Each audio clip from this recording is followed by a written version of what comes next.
Okay, we're going to start. First of all, I want to introduce my tech support specialist in social media, Zoom, and everything else.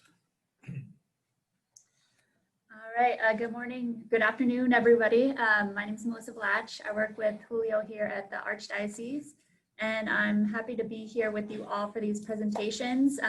We have a lot of great presenters all week, so I'm excited to hear your presentations along with everybody attending with us virtually. So thanks for joining us. Okay, thank you everyone for being here today. Let's see. It's midday and I'm tired. I'm trying to think here. Trying to keep it together, huh, Julio? You having coffee and I had lunch and everything else. This virtual world is something else. Yeah, so let's see. Because we have new people in each session. This effort started in 2013, bringing people together because we didn't have, as I came to the Archdiocese, I didn't find an organization that was really able to connect all the great nonprofits that we had. And so then I started to outreach, calling just about every organization and introducing myself and, asking, would you be interested on coming to a conference? And so it took a lot of work. I wouldn't say at least 4 months to just getting to know people. And so we started our first reentry back in September 2013. And so now we're in our 7th year. Last year we had about 625 registrations, 550 people attended, over 90 nonprofits tabled, and we had 10 panel discussions going parallel with the tables, and we had free breakfast, free lunch, no happy hour, but we were happy. And here we are, now in the 7th year, and we had an average of 30 plus participants in each session. And then, thank you for being here. And if you're new to the Reentry Conference, we hope to continue doing this next year around September, and maybe even virtually to give an opportunity to organizations to present their services. So the Restorative Justice Ministry has 3 core services. We work with people in the jails, covering 3 counties, Marin County, San Francisco, and San Mateo, including juvenile facilities. And when people come out, because we are inside, then they come to us with mostly the spiritual direction aspect, but then with also asking for needs like housing, treatment, lawyers, and just name it. Every need that a former prisoner may have when they are released. Although they have these resources, but when we meet them, this is what they ask for. So then what we do is we connect them with the people that we know and the relationships that we have, and that's part of the work that we do with that service. Then the other part is where we work with families who lose someone on the street due to gun violence. One of the things we do is we go and pray at the location where someone is killed, and then we accompany the family through the process of grief and healing when it's possible. Just that last week, I had a family member, a mom that called me and said, my son was killed inside a jail, Susanville, and she's really broken because her son was expected to come back home in December, and instead she got the body in April, and dealing with COVID-19. And so who supports this family, right? So a family with a loved one incarcerated, but that he gets killed inside by people inside the jail. And So those families are people that we work with, and now, she's trying to find a lawyer and other needs, and on top of that, dealing with the healing process that she needs. And so those just as an example. The other example is when somebody's killed in the street and they're undocumented. Some people may not have family here, so then we launch basically a service internationally and try to locate the family in Latin America, whatever that happens. It doesn't happen often, but it's one of the things that we do. On the third service, we work with families have someone in jail or in prison. And in the same way, there may be somebody that's in jail that's awaiting deportation, and the family doesn't know, and not that they are undocumented, but maybe there are children that are born here, or maybe the wife is born here, so they're, U.S. citizens, but their loved one is not, and they're in jail, and they are still in jail, and there's still a family that needs support, and who takes care of them? So then that's when we come in. So even through the pandemic, these services had to be provided. In a nutshell, basically that's what we do. The Reentry Conference includes crime survivors in agencies that work with the population that we serve. So, and that is why it's a reentry restorative justice-based event. It's not just solely for formerly incarcerated, although that's our core and main service, but we include everyone. And that's maybe what's unique about our service and organization. We try to be inclusive of victim, offender, and community into what we do. For that reason, we're going to take a moment of silence, respecting the people that have died in the jails due to COVID-19, families that have lost a loved one due to gun violence in the streets. Approximately, we have 250 to 300 people that die every year in the Bay Area alone. And, just today I have to go do I was informed of 3 different homicides that we have to do prayer services next week. And then, so we take a moment of silence, and whatever you are, respecting everybody that is suffering through this moment.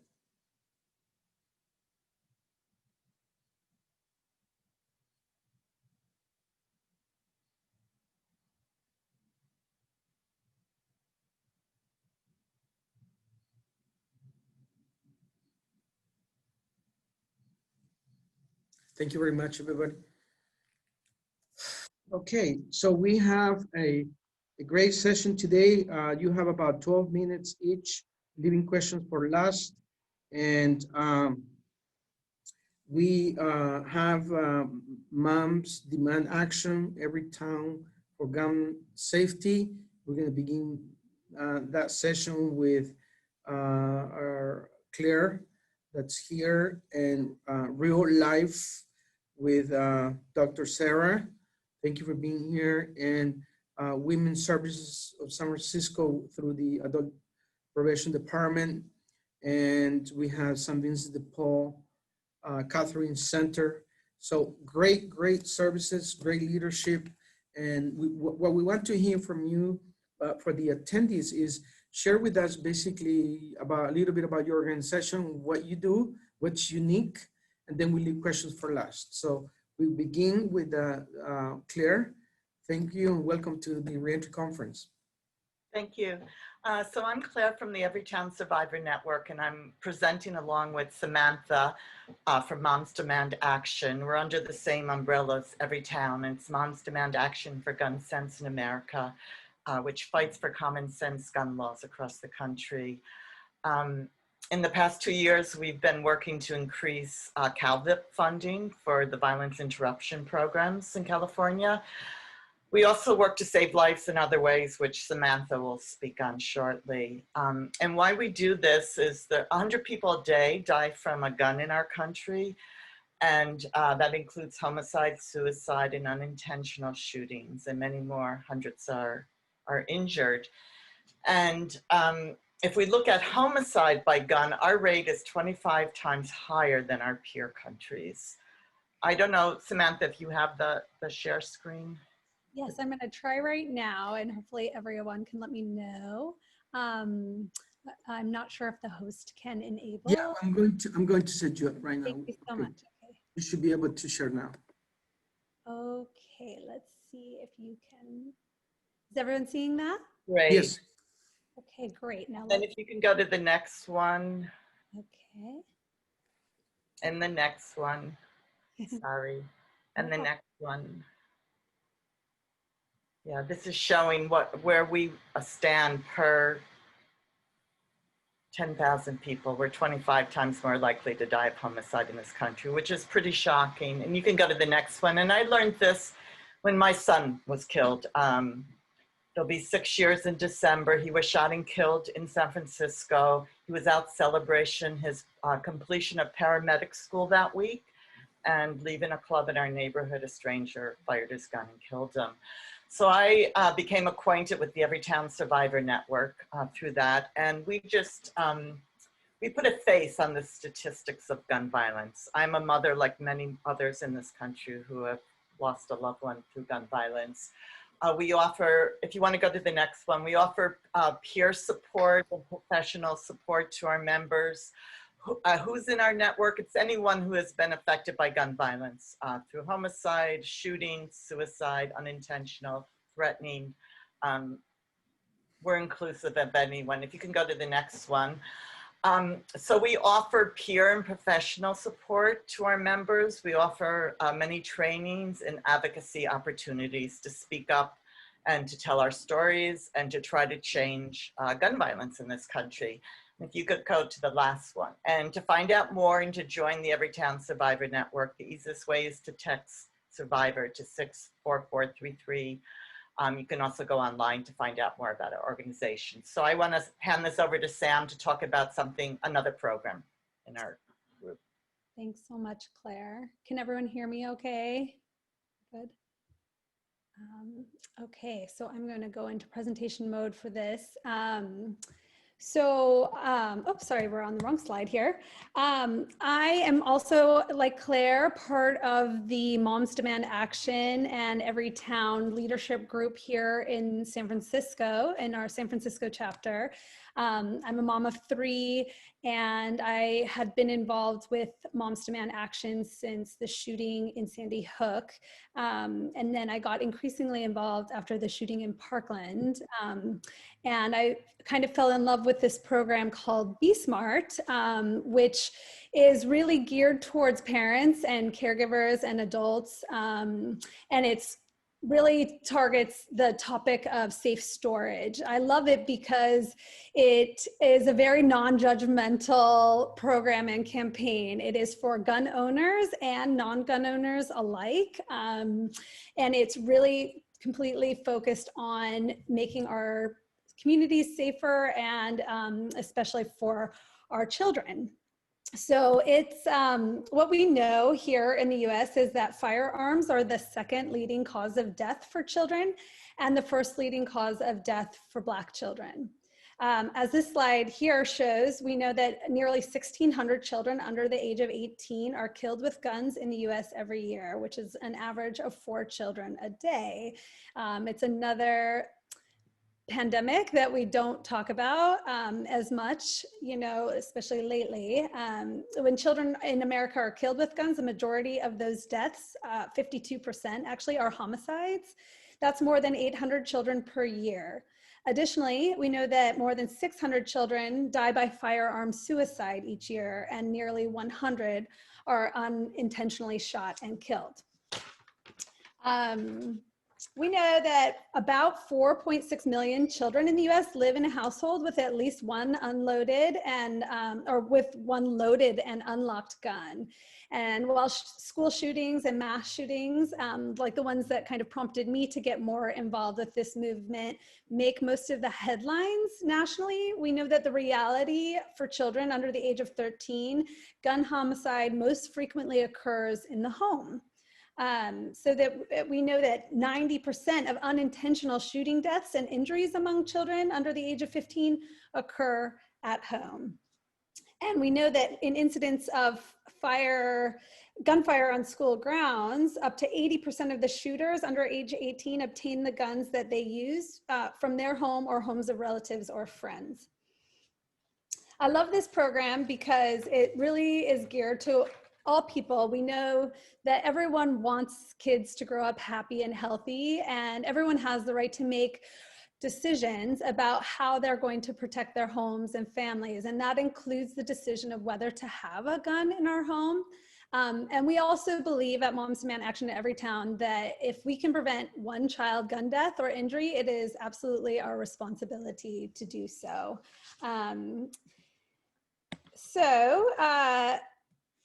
The Be Smart program is an acronym, and we're going to go through the acronym right now.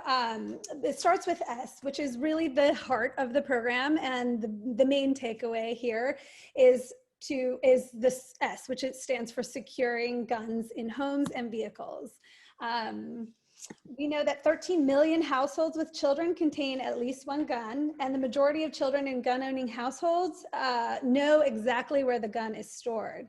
We already know that in incidents of gunfire in school grounds, the majority of the shooters obtain the guns from homes or their own homes or relatives. So what do we mean by securing guns? Guns should always be stored locked and unloaded with ammunition stored separately. Hiding a gun is not securing a gun. We know that that can lead to tragedy. There are a lot of headlines that you have probably seen about 4-year-olds accessing unsecured guns that are loaded and accidentally setting them off and hurting themselves, hurting family members that are 2 or 3 or 6. These are quite common incidents. Research found that secure storage is associated with a decreased risk of firearm suicide and unintentional firearm injury among children. One study showed that households that locked both firearms and ammunition had a 78% lower risk of self-inflicted firearm injuries among children and teenagers, and an 85% lower risk of unintentional firearm injuries. Commonly used storage practices include cable locks, lockbox, firearm safe, as well as storing firearms unloaded with the ammunition stored separately. Usually we would provide handouts on that, and we can kind of send that to the Archdiocese if that's something helpful that could be used or sent around. But the M stands for modeling responsible behavior. We believe that it is always an adult's responsibility to prevent unauthorized access to guns.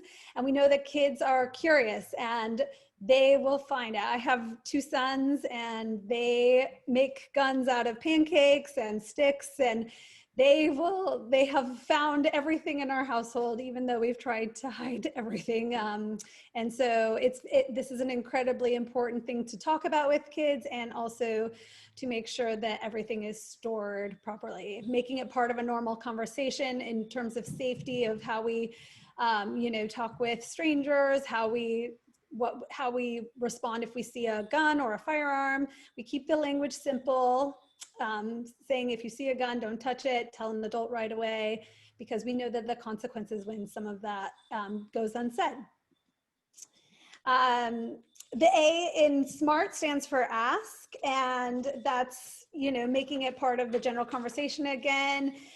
When your children are spending time in other homes or with other relatives potentially, it's so important to ask about a firearm. And I feel like this conversation has been sort of taken from us, and it's almost been made to feel political and uncomfortable, and we shouldn't. If our child had allergies, we would ask if there are peanuts in the home or cats in the home or dogs in the home. And just like that, we want to make sure people feel comfortable to ask about firearms in a non-judgmental way. And if it does come up that there are firearms, just to make sure that they are stored safely and properly to the point where you feel comfortable having your child spend time there. You know, we live in a great era of technology where we can actually text these questions. It makes it a little less uncomfortable. Demonstrating that here, you know, how to have that conversation. The R in SMART stands for recognizing the role of gun suicide, which at this moment in our history and time is something we're really concerned about. We have an incredible amount of stress and anxiety throughout our society, throughout communities, but especially with parents with young kids.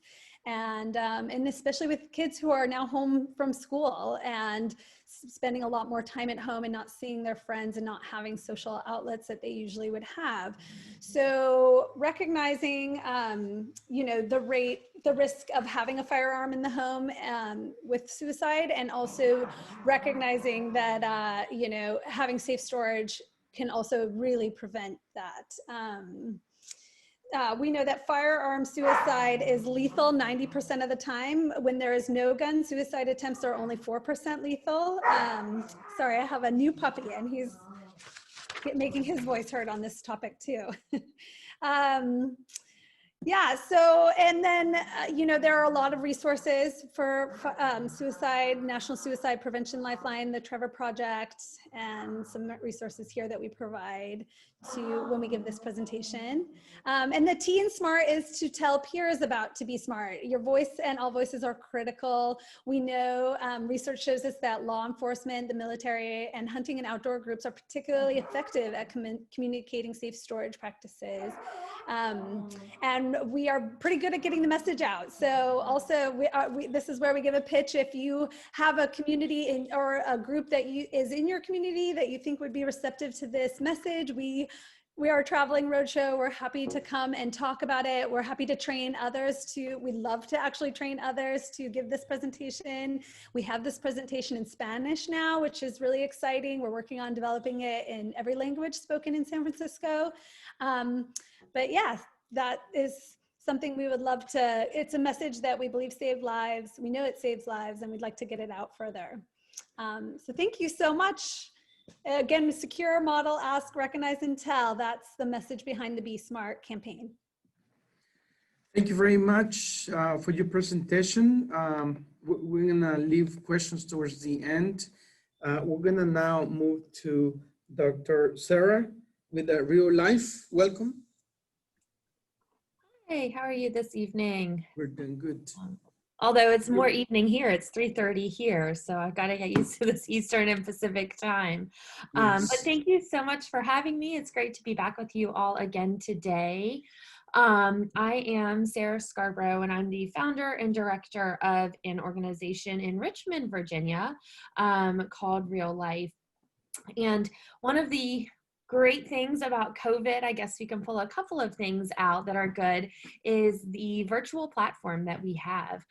Before, pre-COVID, anything that we had going on was all in person, and so we could really only serve folks in the Richmond area. But now that we have developed everything virtual, we are able to serve other folks, and so that is why I'm honored to be a part of this, even though we are so far away. But so Real Life, we serve folks coming out of incarceration, homelessness, or who are battling a substance use disorder. We were founded in the Richmond jail. For those that are not familiar with Richmond, Virginia, it's similar to Richmond, California, honestly, the makeup, very large jail, a lot of poverty. And so obviously programming is very critical everywhere, but in particular in the Richmond jail where I live. Or in the area that I live. And so we did a great job programming inside of the jail, but needless to say, when people would get out, they would still have obstacles and hurdles. And so as a response, we started Real Life in the community as a way to continue to help folks once they were released. And since then have grown, really based upon the need that we see that unfortunately are all too familiar to us. And so what do? We meet people where they are and help them with what they need help with. So really our only criteria is you have to be over the age of 18. You have to be an adult and you have to be looking for change. But beyond that, what that means for you might be different than what that means for somebody else.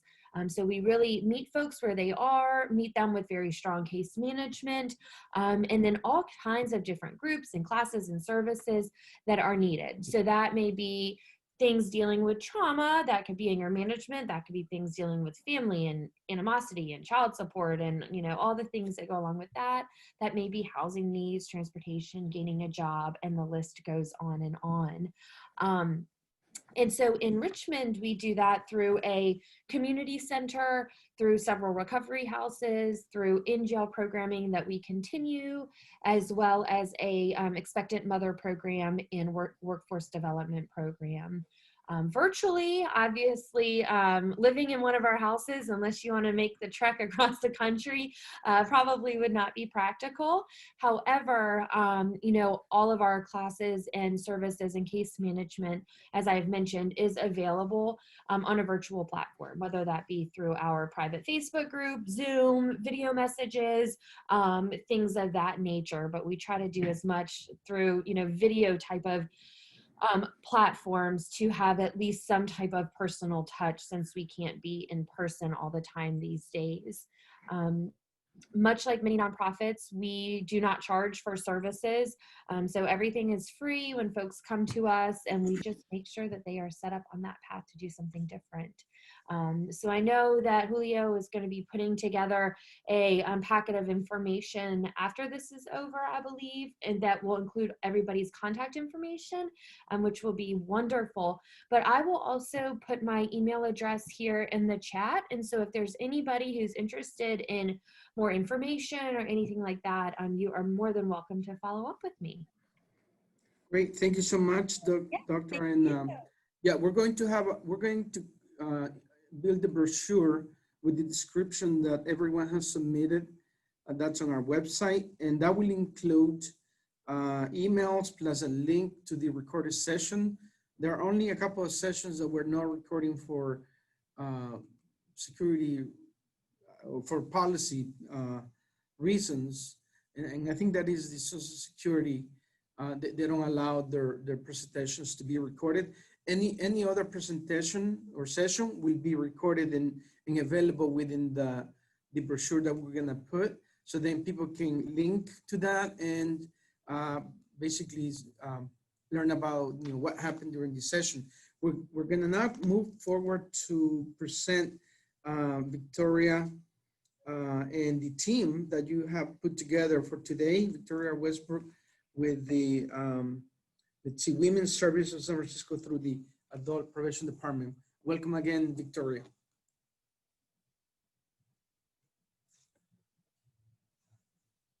You need to unmute yourself.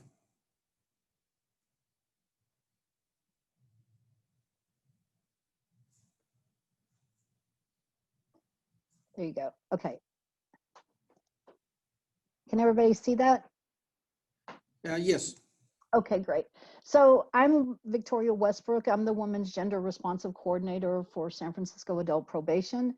And I'm also a justice involved woman. I was released from federal prison in September of 2016. Now you might wonder why my role exists. Like, why do we need different programs and services for women that are justice involved than our male counterparts?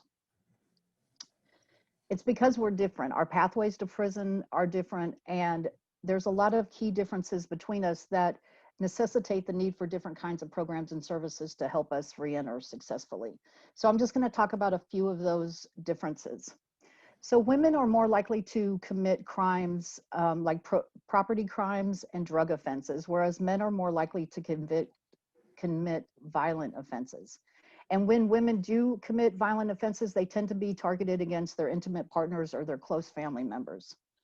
With respect to trauma, both men and women do have trauma histories, but the types of trauma that they experience is different. The most common type of trauma that men experience is seeing somebody getting killed or seriously injured, or they themselves getting physically assaulted. Whereas the most common type of trauma for women tends to involve child or adult sexual violence or intimate partner violence. Both men and women experience similar rates of substance abuse, but women are twice as likely as men to experience co-occurring substance use and mental health disorders. With regard to family roles, at the time of incarceration, women are much more likely to be the primary caregiver of minor children. Women tend to earn less monthly income than men, and they are much less likely to be fully employed at the time of incarceration. With regard to mental health, we see significant differences. Women experience higher rates of mental health, and the type of mental health disorders that are prevalent among women is much different than men. Antisocial personality disorders is the type of mental health disorder that is most prevalent among men, but with women, it's depression, anxiety disorders, and eating disorders. Another key difference is that women tend to develop their self-worth and their self-esteem from the connections that we have with other people and because of our roles, whereas men tend to develop self-esteem based on being self-sufficient and autonomous. So what does this mean for the types of programs that are responsive to the needs of women? They need to be trauma-informed, Nice presentation. family-focused, relational, focusing on building life skills and coping skills, addressing substance use and recovery, and addressing or providing linkages to mental health issues. San Francisco Adult Probation is very committed to programs and services that are specifically designed to meet the needs of justice-involved women.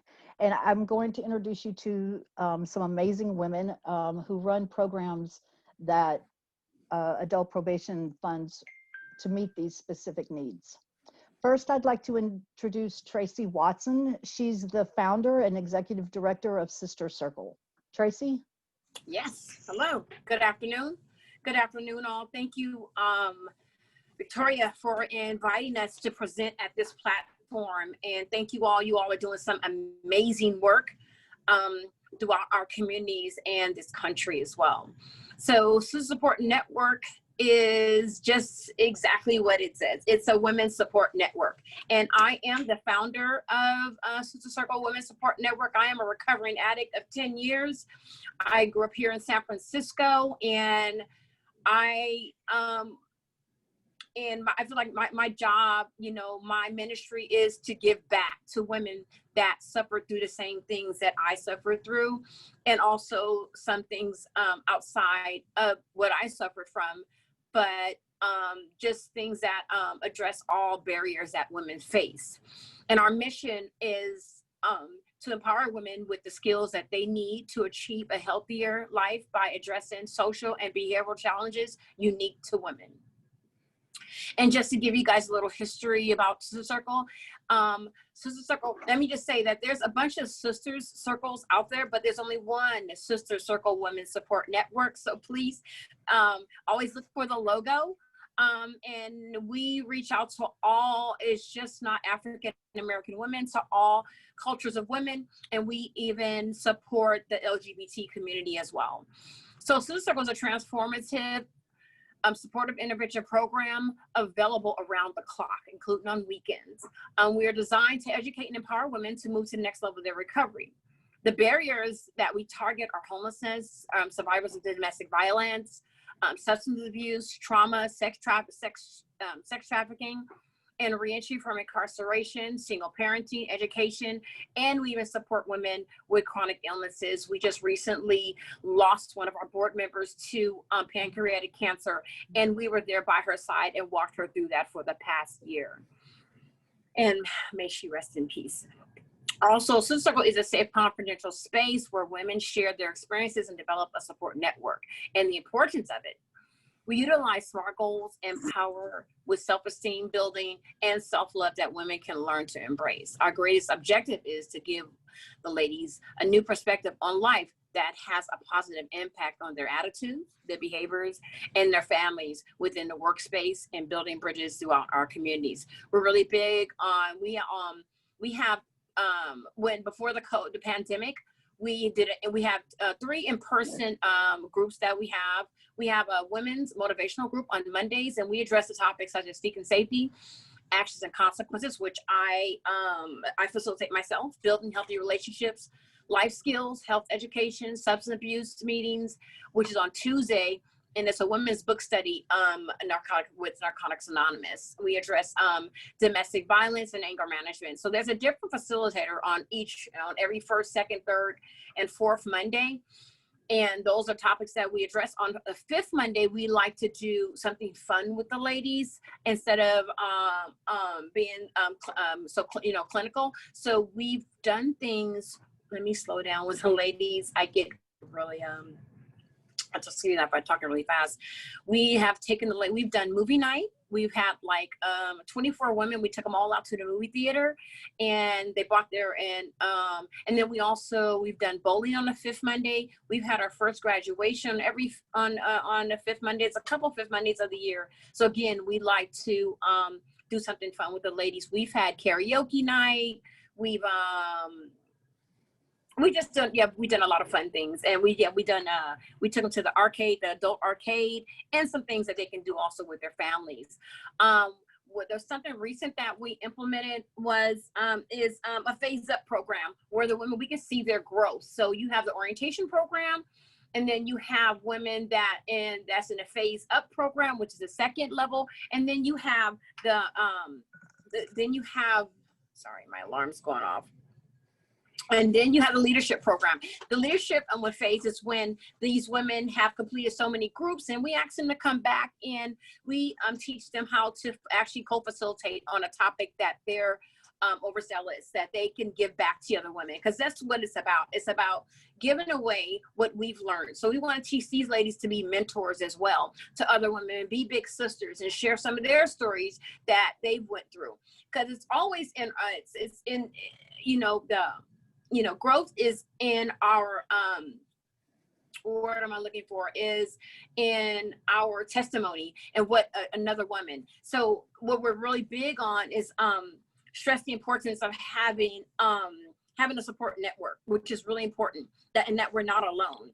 Also encourage self-esteem and self-esteem acts, and kind of getting out of ourselves and giving back to others.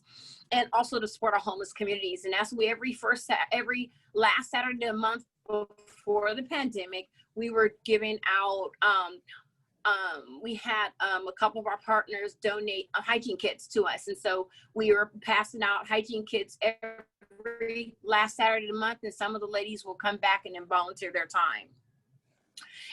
And right now what we're doing with, we just got some recent funding for like the first time since 2015. A lot of it was coming out of my pocket. So by the grace of God, we've got some funding coming in, and so we're able to do some things that we weren't able to do before.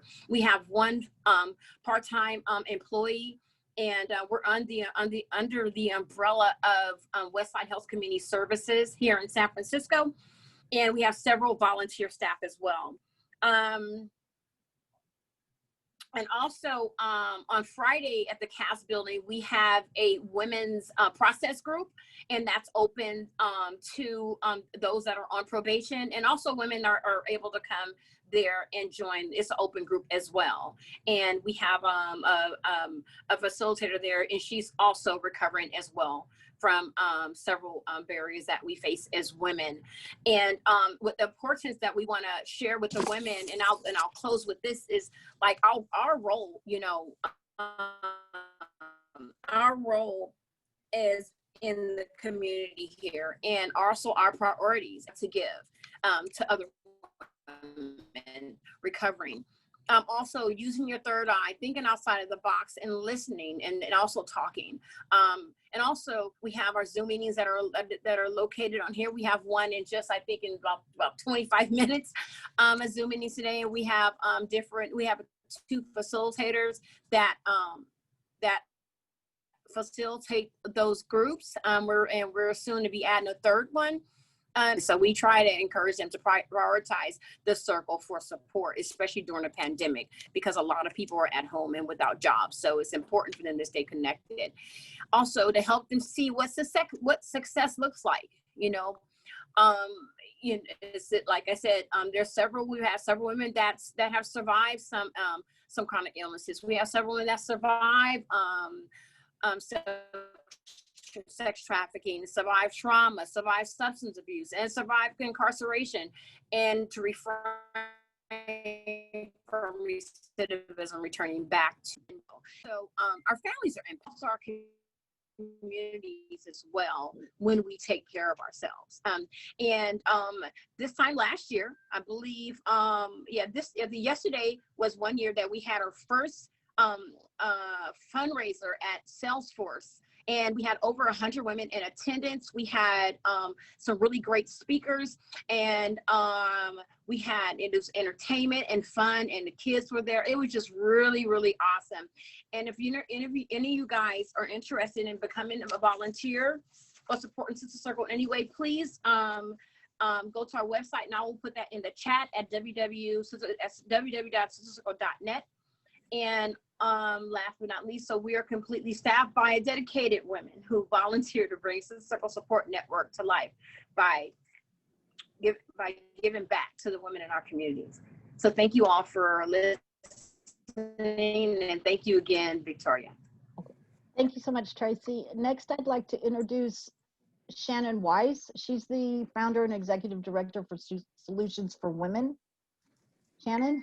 Yes, hi, good afternoon, everybody. I won't take long. Solutions for Women, the mission, the endeavors are very similar to Sister Circle. So I am a native of San Francisco. I am also a justice impacted woman who had experience with the criminal justice system. And actually, it was the criminal justice system that saved my life. Being on adult probation, it was a segue into the programs in San Francisco that saved my life. So I had went to program and entered my time of healing. And 20 years later, here I am today. So some of you can see my shirt, some of you cannot. I have many hats, right? My primary role right now, I am the Women's Center Manager at Glide Foundation, which is located in the Tenderloin in San Francisco. So I've been there just a month, but I am also the co-founder of Solutions for Women. So this program was co-founded by a group of us women who had went through many transitions in our lives, came out of the transitions, and decided that we wanted to give back to other women that were struggling to get through whatever they needed to get through, whether it be domestic violence relationships, substance abuse disorder, trauma, homelessness, right? So right now, today, we provide weekly support groups. We were, pre-COVID, we were having our support groups in Bayview once a week on Tuesday evenings. Safe place for women to come talk, and we talk about and have workshops and classes about a lot of different topics, coping skills, boundary setting, goals, and then we would host various events. So we've done vision board workshops, paint nights, and some outings. But the group was started by women who had already had the experience of going through something in their life, right? Got healed and wanted to give back to the community to help other women, especially African American women. So we dominate the statistics that are negative, right? We're the biggest population in the jails, the lowest population in the city, and most of the attendees are African American, but we invite all adult women to our group, and we just try to provide mentorship and a role model to some of the women. So we have our weekly meeting. Okay, and thank you to the San Francisco Adult Probation, because we receive funding from them to have our meetings. So that's why I'm here today. Thank you, Victoria and ADP. Thank you, Shannon. So just briefly, one of our presenters wasn't able to make it. She lost her voice, but Dr. Marilyn Jones founded Because Black is Still Beautiful, and the program that she does is Just Say No. KNOW, which is a culturally affirming program that promotes academic engagement. So I'm going to put everybody's contact information in the chat. Thank you so much, Julio. And we're done. Very good. I'm just making notes here. Now, this is Women in Power, what I call this session. Yeah, great leadership.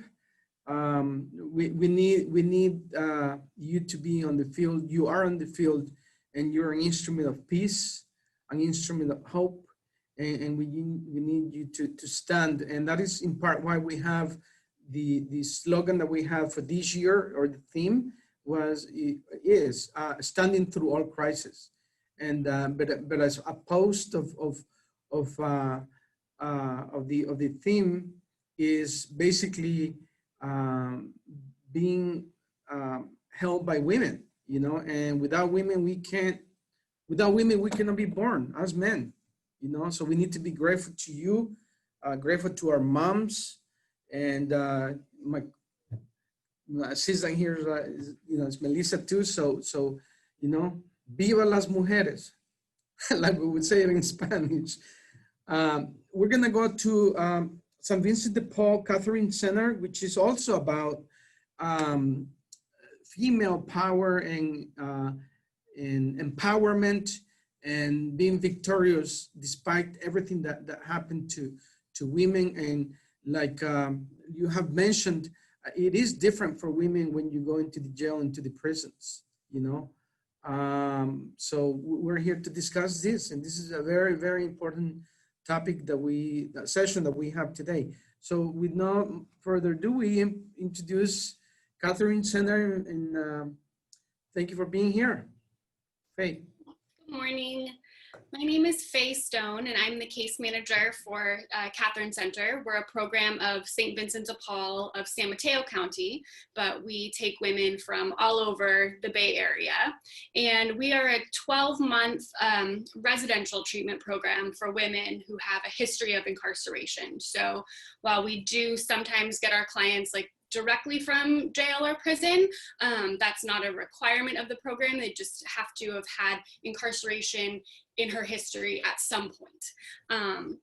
And so we are very blessed to be a long-term program because we're not, because we're privately funded through St. Vincent de Paul, our nonprofit. So we are very blessed to have been able to keep that, you know, 12-month length, because I know a lot of residential programs that are having to work through Medi-Cal or other government-funded programs have really had to truncate the amount of time that they're able to spend. And so we feel very fortunate that we get a full 12 months to work with our women, because when you're talking about changing, you know, behaviors or traumas that are, you know, 5, 10, 20, 30 years old, 12 months is actually a very short amount of time to do that. So I can't even imagine trying to do that in 30 or 90 days. So really what we're looking to do in that 12 months is to really make a lasting lifestyle change and supporting the women in reducing recidivism and really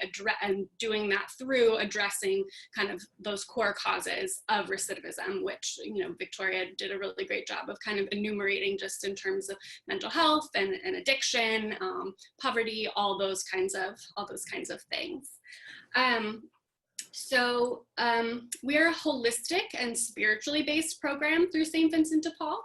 So even though we're, you know, through a Catholic organization, the clients don't have to ascribe to any sort of religion at all, but just we're more interested in helping women find and define their spirituality as yet another tool to help them in healing. And that works really well because we also have the women work a 12-step model of recovery while they're here with us. And, you know, there is that kind of spiritual undertone to that. So those things work really well together. In addition to the spirituality and the 12-step work, all of the women attend a intensive outpatient program that lasts for about the first 6 months of their stay with us. And they're attending therapeutic groups as well as having individual therapy and, you know, really kind of working on some of those core, you know, emotional healing issues that will that are really important for continued success. We also are able to support women in kind of their mental health journey in terms of getting connected with psychiatry if they haven't yet been before, or continuing that work if that's something that they've already done. So we kind of break down the year-long program into 4 different phases. And the idea is that as a woman, when she arrives, we kind of really want to take it way back to basics. And then as she gets stronger in herself and her recovery and her healing, we add kind of more responsibilities as well as gaining more privileges. So it's that kind of idea of like continuity of care, meaning that you want to build on what you've already built and you don't want to go too quickly because you want to make sure that you're starting with a really, really solid foundation. And so that's what we're doing in the 12 months that the women are with us here. So in addition to, offering the 12-step and the emotional healing that I mentioned, we're also working with the women just kind of on a daily basis to develop various life skills, whether that be, cooking or chores, but also, budgeting, financial management, and education around that, as well as, working on interpersonal relationships. So whether that's reacting to the other women in the house, because we do live in community here, and that's a really also important part of what we're doing. But also, if and when it's appropriate, helping women to, reconnect with family members, children, and kind of working through some of those like reunification challenges. I think that's mostly it. I know that we're running short on time, so I'll leave kind of, if I forgot anything, I'm happy to answer more questions in the next segment. Riley Center, is the Riley Center under St. Vincent de Paul? What was that? The Riley Center, is that under St. Vincent de Paul? Not St. Vincent de Paul, San Mateo County. It may be part of St. Vincent de Paul, San Francisco. I'm not sure. Okay. Yeah. Okay, thanks. Yeah, well, I think most questions have been answered here through chat. So if there are questions among the panelists, this would be the appropriate time to maybe ask questions between the panelists. And the question I have is, did you all know each other's organization? No? Okay, so this is one of the benefits of why we have the Reentry Conference. We want to unite and be a stronghold network for the people that we care, because if we are united, then we're able to show the people that are suffer or that have been a victim first, that there is a network of support for the people in every aspect, whether it is preventing violence, whether it is recovering from an offense. We're here to support people that, like Dr. Sarah said, are looking for change. Nothing we can do, and I work with young people coming out of juvenile hall in San Francisco as well. And that's why we have our nonprofit, but nothing that there's no program whatsoever that can be available to anyone that does not want the change. Nothing. The person, the individual needs to want to have that desire to move in a different direction, and then we're there in different ways, right? But the network, that's the idea of the network, coming together and offering the services in different ways. I feel blessed among you to to have been able to hold this session and in different aspects that you have presented. Before we go, I do want to share with you a little bit about the latest project coming up in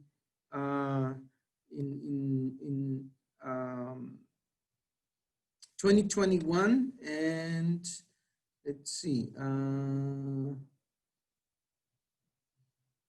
do we do this? It's stuck again. Oh, share. Yeah, is the website up? Should be. I'm not sure if we did that. Yeah, because it should appear in here. Is it on? Okay, let's see. Okay, there. Okay, now we'll go here. Pardon me 1 second here, please. Share, Yeah. share. Yeah. Okay, so if you're able to see that screen right there, I'm launching a new program under the name of Excel Network, under my nonprofit separate from the Archdiocese, in part sponsored by the Archdiocese. And the one element that I do want to talk about before we go, and within this project in 2021 is the Restorative Justice Radio that we're going to have. So the radio program is going to be a vehicle to let the community know what is available. And this is going to be done through interviews of providers like yourselves, and stories about crime survivors, stories about formerly incarcerated that want to share their story to help others. There are a lot of people that learn from these stories, but not only that, we want to give an opportunity to people to express themselves and share with us, what did they learn? What can they say to the audience, so then people can learn, especially parents, so they can go and become better parents. We're gonna have two programs, one in English through KASTD 1450 radio AM and live streaming, and then the program that I've been airing for the past 15 years in Spanish has been with young people, mostly former gang members, who have come out and shared their stories about what has been the story of their experience of being in jail, being in a gang, and coming out and then becoming a better person. That has been done through KIQI 1010 Radio AM and 990 KTD Radio for Sacramento. So this is gonna be restructured a little bit in Spanish, and then in English, of course, it's gonna be brand new. And here are just some of the photos of the young people that have done great series of talks, informative and educational. So with your resources that you have, we're gonna be able to do this and then be more informed about what's going on in the community. So I wanted to just share that with you before we went. And let's see, stop sharing here, and then come back to you. If you have any final comments before we leave, this is the moment to share. And otherwise, we will see you until we have another session. We have 2 more sessions today. This virtual reentry conference has basically 100 sessions the whole week, and over 55 nonprofits and 10 organizations waiting and to come up in case somebody doesn't show up. So a great response. So I'd just like to hear your comments if you have final comments. Just thank you. Yeah, thank you, Julio. This was great. Thank you. Okay, so we will be in touch with you. There are sessions that are being repeated, and so continue helping us by inviting people through social media, and then yourselves, if you want to be supportive of our organizations, then you join and then support everybody. So God bless, and have a great afternoon. Bye. Yeah. Bye-bye. Thank you.